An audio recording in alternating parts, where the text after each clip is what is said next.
Hello बच्चों, आज हम पढ़ेंगे चैप्टर नंबर 3 और आज जो हमारा चैप्टर है वो है why do we need a parliament. हम लोगों को पार्लियामेंट की क्या आवश्यकता है, ये पार्लियामेंट क्यों बनाई गई है, इसकी क्या इम्पोर्टेंस है, वो हम इस चैप्टर के अंदर पढ़ेंगे। तो जैसा कि आपको पता है, जो हमारी इंडिया है उसके अंदर डेमोक्रेसी पाई जाती है, ठीक है। और हम लोगों को गर्व है कि हमारी इंडिया जो है वो डेमोक्रेसी मतलब लोकतंत्रात्मक सरकार है हमारी इंडिया की। तो यहाँ पर जो हम समझेंगे कि क्या रिलेशन है, here we will try to understand the relation between the ideas of participation in decision making and the need of all democratic governments। कि भाई जो आइडिया है पार्टिसिपेशन का उसका, कि लोग कैसे इसमें भाग लेते हैं डिसीजन मेकिंग के अंदर, या जितनी भी प्रकार की जो गवर्नमेंट है, डेमोक्रेटिक सरकार है, कि क्यों हमें डेमोक्रेटिक गवर्नमेंट की ज़रूरत है, या पार्टिसिपेशन का जो आइडिया है, इन सब के बीच क्या रिलेशन है उसको हम इस चैप्टर के अंदर पढ़ेंगे। तो इनका रिलेशन किसके साथ है? सिटीजन्स, इंडिया के सिटीजन्स के साथ। सिटीजन मतलब होता है नागरिक, और इट इज़ दीज एलिमेंट्स, और ये जो एलिमेंट्स है that to make us democracy, जो कि हमें एक लोकतंत्रात्मक सरकार, जो एक लोकतंत्र बनाती है। लोकतंत्र, डेमोक्रेसी मतलब होता है लोगों की सरकार, ठीक है। लोकतंत्र इसको हिंदी में बोलते हैं। तो लोक मतलब हो गया लोग, पब्लिक, और तंत्र मतलब हो गया है एक सिस्टम। तो इसमें लोगों की सरकार होती है, लोगों का एक सिस्टम होता है जिसके थ्रू वो गवर्नमेंट चलाते हैं। And this is the best express, और एक अच्छा तरीका है इसको एक्सप्रेस करने का। जो एक तरीका है इंस्टीट्यूशन के रूप में, वो है पार्लियामेंट। तो इस चैप्टर के अंदर हम ये कोशिश करेंगे समझाने की आपको कि जो पार्लियामेंट है ये, इसकी क्या इम्पोर्टेंस है। तो पार्लियामेंट जो है वो क्या करता है, सिटीज़न को इस काबिल बनाता है। इनेबल मतलब होता है काबिल बनाना सिटीजन्स को इंडिया के, कि वो डिसीज़न लेने में पार्टिसिपेट कर सके या गवर्नमेंट को कंट्रोल कर सके। दस इट साथ साथ में ये एक इम्पॉर्टेंट सिंबल है हमारी इंडियन डेमोक्रेसी का, एंड अ की फीचर ऑफ कॉन्स्टिट्यूशन। और ये एक की फीचर है, मुख्य इसको बोल सकते हैं मुख्य अंग है हमारे कॉन्स्टिट्यूशन का। तो पार्लियामेंट क्यों ज़रूरी है, इसके बारे में हम इस चैप्टर में पढ़ेंगे। तो अभी आपने बताया था कि ये लोगों को डिसीजन लेने में मदद करती है, गवर्नमेंट चलाने में मदद करती है। कैसे करती है, लोग कैसे डिसाइड करते हैं, कैसे डिसीजन लेते हैं, तो इन सब के बारे में हम आगे पढ़ेंगे, ठीक है। तो वाई शुड पीपल डिसाइड। अब हम क्वेश्चन ये बनता है कि लोग क्यों डिसाइड करेंगे, क्योंकि जैसा कि आप लोग जानते हैं जो हमारी इंडिया है वो 15 अगस्त 1947 के टाइम आज़ाद हो गई थी, ठीक है। हमको आज़ादी कहाँ मिली थी? 15 अगस्त 1947 में।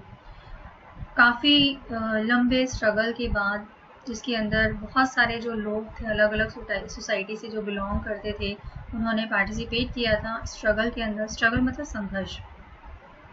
पीपल फ्रॉम वेरियस बैकग्राउंड्स, और जो लोग थे अलग अलग बैकग्राउंड से इसमें ज्वाइन हुए थे इस स्ट्रगल के अंदर। And they were inspired by ideas, और वो काफ़ी प्रभावित थे। इंस्पायर्ड मतलब होता है प्रभावित होना। Idea of freedom, equality and participation. मतलब फ्रीडम मतलब हो गया आज़ादी, इक्वलिटी मतलब समानता, एंड पार्टिसिपेशन इन डिसीजन यानी कि कोई भी निर्णय लेने में पार्टिसिपेट करनी। तो इस आइडिया से जो लोग थे वो काफ़ी प्रेरित हुआ करते थे, और इसी आइडिया की वजह से या इसी आइडिया को पाने के लिए भी उन्होंने एक तरह से उन्होंने जो था पार्टिसिपेट किया था स्ट्रगल के अंदर, कि आगे हमारी जो इंडिया है वो फ्री होगी, और आगे चल के हमारी इंडिया जो है वो उसमें आज़ादी होगी, समानता होगी, और जो लोग हैं वो अपने डिसीजंस ले सकेंगे अंडर कॉलोनियल रूल। क्योंकि जब कॉलोनियल रूल था हमारी इंडिया के अंदर, कॉलोनियल रूल मतलब होता है जब किसी अदर कंट्री का शासन हो, या हमारे जो एडमिनिस्ट्रेशन सिस्टम जो है वो किसी और कंट्री के हाथ में, जिसको हम कॉलोनियल रूल कहते हैं। तो जब कॉलोनियल रूल था, ब्रिटिशर्स जब हमारे ऊपर राज किया करते थे, the people had live in fear. जो लोग थे वो काफ़ी डरे हुए रहते थे ब्रिटिश गवर्नमेंट से, and did not agree with many of decisions. और जो ब्रिटिश सरकार जो डिसीजन लिया करती थी, ऐसे बहुत सारे डिसीजन थे उनसे वो एग्री नहीं हुआ करते थे। एग्री मतलब राज़ी नहीं थे, but they face grave dangers if they try to criticise this decision. लेकिन काफ़ी खतरा उनको उठाना पड़ता था जब वो इन डिसीजंस की आलोचना करते थे। क्रिटिसाइज मतलब होता है आलोचना करना। The freedom movement change this situation. लेकिन आज़ादी के लिए लोगों ने आंदोलन किए थे। मूवमेंट मतलब होता है आंदोलन करना, जिससे कि जो सिचुएशन थी वो बिल्कुल बदल गई। The nationalist began to openly criticise. अब जो राष्ट्रवादी जो लोग थे इंडिया के, उन्होंने खुले रूप से, ओपनली मतलब खुले तौर पर ब्रिटिश गवर्नमेंट की आलोचना करना शुरू कर दिया। क्रिटिसाइज मतलब आलोचना करना, बुराई करना, एंड मेक डिमांड, और साथ में उन्होंने डिमांड करना शुरू कर दिया। एज फार बैक, जैसे कि हम देखें 1885 के अंदर जो इंडियन नेशनल कांग्रेस थी, इन्होंने डिमांड की कि there be elected member in legislature with the right to discuss the budget and ask question. उन्होंने डिमांड की थी कि अब इंडिया के लोग भी लेजिस्लेचर के अंदर, लेजिस्लेचर मतलब होता है कानून बनाने वाली जो एक संस्था होती है, उसको हम लेजिस्लेचर बोलते हैं। तो ये कानून बनाते हैं। तो जो नेशनल कांग्रेस के जो लीडर्स थे या जो लोग थे, उन्होंने डिमांड की कि यहाँ पर भी इंडियंस को अधिकार होना चाहिए कि वो पार्टिसिपेट कर सकें, बजट्स बनाने से रिलेटेड मैटर पर डिस्कस कर सकें या क्वेश्चंस पूछ सकें।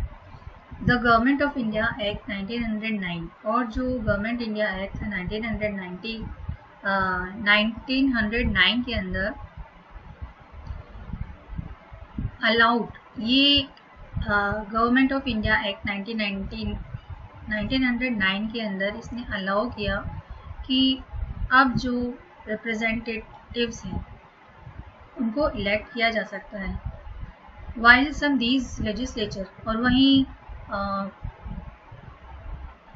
अर्ली लेजिस्लेचर नहीं, पहले जो लेजिस्लेचर था वहाँ पर जो ब्रिटिश गवर्नमेंट के अंडर में हुआ करता था, वहाँ पर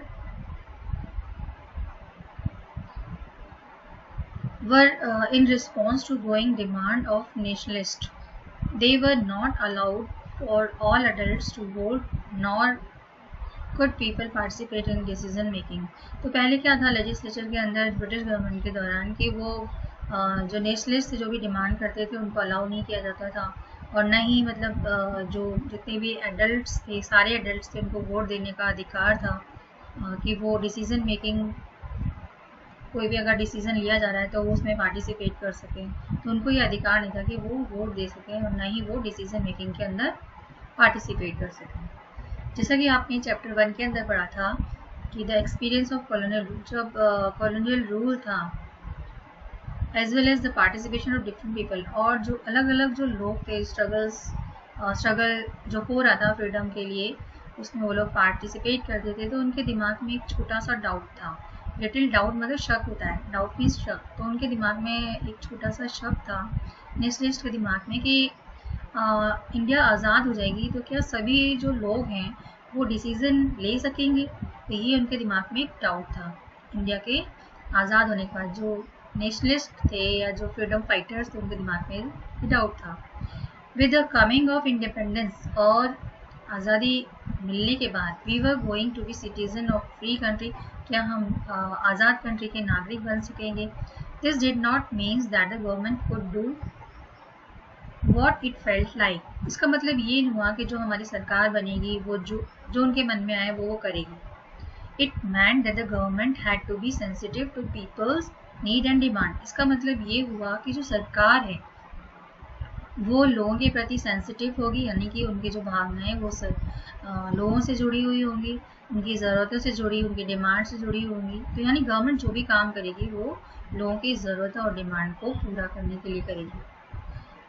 the dream and aspiration of the freedom struggle. अब जो भी फ्रीडम स्ट्रगल जिन्होंने किया था, जो फ्रीडम स्ट्रगलर्स थे, उनका एक सपना था। ड्रीम मतलब सपना होता है, एस्पिरेशन मतलब होता है इच्छा या आकांक्षा। उनकी इच्छा या आकांक्षा थी या सपना था कि वो कॉन्स्टिट्यूशन, ऐसा कॉन्स्टिट्यूशन बनाएंगे आज़ाद इंडिया का, जिसके अंदर कि वो यूनिवर्सल एडल्ट फ्रेंचाइज का जो सिद्धांत है, प्रिंसिपल मीन्स होता है सिद्धांत, उसको वो रख सकेंगे। अब यूनिवर्सल एडल्ट फ्रेंचाइज क्या होता है? तो यूनिवर्सल एडल्ट फ्रेंचाइज मतलब कि जितने भी लोग हैं, एडल्ट पीपल हैं, एडल्ट मतलब जिनकी एज 18 ईयर से अबव, 18 ईयर या 18 ईयर से अबव है, उन सबको वोट देने का अधिकार है। तो ये होता है यूनिवर्सल एडल्ट फ्रेंचाइज। तो उन्होंने कहा एक ऐसा कॉन्स्टिट्यूशन बनाएंगे जिसमें कि सभी जितने भी एडल्ट पीपल हैं उनको वोट देने का अधिकार होगा। तो ये था फ्रीडम फाइटर्स का सपना, वो कैसा भारत चाहते थे आज़ाद होने के बाद। People and their representative, representative मतलब होता है प्रतिनिधि, जिसे कि लोग खुद चुनते हैं गवर्नमेंट के रूप में एक तरह से। The take off point for democracy is the idea of consent. अब जो डेमोक्रेसी का जो आइडिया था और वो क्या था, मतलब अब ये पॉइंट लिया गया कि डेमोक्रेसी का जो आइडिया था दैट इज वो क्या था, the desire approval and participation of people, कि जो भी उनकी इच्छाएं थी, डिज़ायर मीन्स भी इच्छा होता है, और अप्रूवल जो उन्होंने सोचा था उसको अप्रूव करना, और साथ में पार्टिसिपेट करना लोगों का, कि भाई लोगों की इच्छाएं लोग उसको अप्रूव करें, साथ में उसमें पार्टिसिपेट करें। It is the decision of people that create democratic government and decide about functioning. और ये जो डिसीजन लेना, मतलब डेमोक्रेटिक सरकार के अंदर, डेमोक्रेसी के अंदर क्या होता है कि जो लोग होते हैं वो खुद अपनी सरकार को चुनते हैं और वो ही डिसाइड करते हैं उनके फंक्शंस के बारे में। The basic idea in this kind of democracy is that, और इसके अंदर जो बेसिक आइडिया है डेमोक्रेसी के अंदर वो ये है कि जो इंडिविजुअल है, इंडिविजुअल मतलब होता है प्रत्येक व्यक्ति, ठीक है, और the citizen is most important, कि हर व्यक्ति और जो सिटीजन है, जो नागरिक है, वो बहुत इम्पॉर्टेंट पर्सन है। And that is principle of the government, जो कि सिद्धांत है गवर्नमेंट का, as well as other public institution need to have trust of these citizens. और साथ में एक ऐसा पब्लिक इंस्टीट्यूशन हो उसकी ज़रूरत पड़ी कि जो कि जिस पर कि जो लोग हैं, सिटीजन हैं, वो विश्वास कर सकें। How does the individual give approval the government. अब क्वेश्चन ये होता है कि किस प्रकार से जो प्रत्येक व्यक्ति है वो सरकार को अप्रूव करे, कैसे, मतलब कैसे सरकार बनाएगा, कैसे उसके फंक्शन को अप्रूव करेगा। तो उसका एक तरीका ये है इलेक्शन। जैसा कि आप लोगों ने पढ़ा भी है कि गवर्नमेंट कैसे बनाई जाती है, इलेक्शन के थ्रू बनाई जाती है। इलेक्शन के द्वारा, इलेक्शन मतलब चुनाव करके, people would elect their representative, और जो लोग होते हैं वो अपने रिप्रेजेंटेटिव को चुनते हैं पार्लियामेंट के अंदर, टू द पार्लियामेंट, मतलब पार्लियामेंट को आपको बताइए, पार्लियामेंट के अंदर जितने भी लोग बैठे होते हैं वो क्या होते हैं, चुने हुए होते हैं, रिप्रेजेंटेटिव्स होते हैं हमारे। Then one group from among the elected representative, और एक ग्रुप ऐसा होता है कि जो हमारे चुने हुए जो लोग हैं गवर्नमेंट के रूप में, वो होता है, और जो चुने हुए लोग होते हैं फिर वो लोग चुनते हैं गवर्नमेंट को। तो ऐसे बनते हैं इसमें the parliament which is made up of all representatives. जो पार्लियामेंट है जो कि पूरे रिप्रेजेंटेटिव से मिलकर बनती है, ये क्या काम करती है, control and guide the government. तो जो पार्लियामेंट है वो क्या काम करती है, जितने भी रिप्रेजेंटेटिव्स होते हैं सबको एक साथ कंट्रोल करना, गाइड करना, ये सब लोग मिलकर सरकार को चलाने में, गाइड करने में मदद करते हैं। इन दिस सेंस, इस प्रकार से जो लोग हैं थ्रू देयर चूजन रिप्रेजेंटेटिव्स, अपने चुने हुए लोगों के थ्रू, अपने चुने हुए प्रतिनिधि के थ्रू सरकार बनाते हैं और उस पर कंट्रोल करते हैं। तो ये तो था किस तरह से पार्लियामेंट बनती है और क्या, कैसे जो लोग उसके अंदर काम करते हैं। अब ये इसमें आपको दे रखा है कि कॉन्स्टिट्यूएंसी क्या होता है या रिप्रेजेंटेटिव क्या होता है। To explain who is MLA, MLA कौन होता है, एमएलए का फुल फॉर्म होता है मेंबर ऑफ लेजिस्लेटिव असेंबली, ठीक है, member of legislative assembly. Legislative assembly MLA जिनको कहा जाता है, जो लेजिस्लेटिव असेंबली के जो मेंबर्स होते हैं, और ये अपनी किस कॉन्स्टिट्यूएंसीज के अंदर से जीते जाते हैं और वो हमारे रिप्रेजेंटेटिव्स होते हैं, ठीक है। और इसमें बताया गया कि जो डिफरेंसेस हैं स्टेट लेजिस्लेटिव असेंबली और पार्लियामेंट लोकसभा के अंदर क्या अंतर है। पार्लियामेंट जो होता है 3 इसके ऑर्गेन्स होते हैं, एक लोकसभा, राज्यसभा एंड प्रेसिडेंट। तो इसमें बोला गया लेजिस्लेटिव असेंबली और लोकसभा के अंदर क्या अंतर है। तो देखो, जो लोकसभा है ना वो तो सेंट्रल बेस पर होता है, मतलब सेंट्रल गवर्नमेंट एक तरह से हम बोल सकते हैं सेंटर के अंदर आता है, और जो स्टेट लेजिस्लेटिव असेंबली होता है वो किसी पर्टिकुलर स्टेट के अंदर आता है। तो ये इसके अंदर डिफरेंस पाया जाता है, ठीक है। और लोकसभा के अंदर जो होते हैं वो अलग अलग स्टेट्स के जो MLAs वगैरह होते हैं वो बैठते हैं।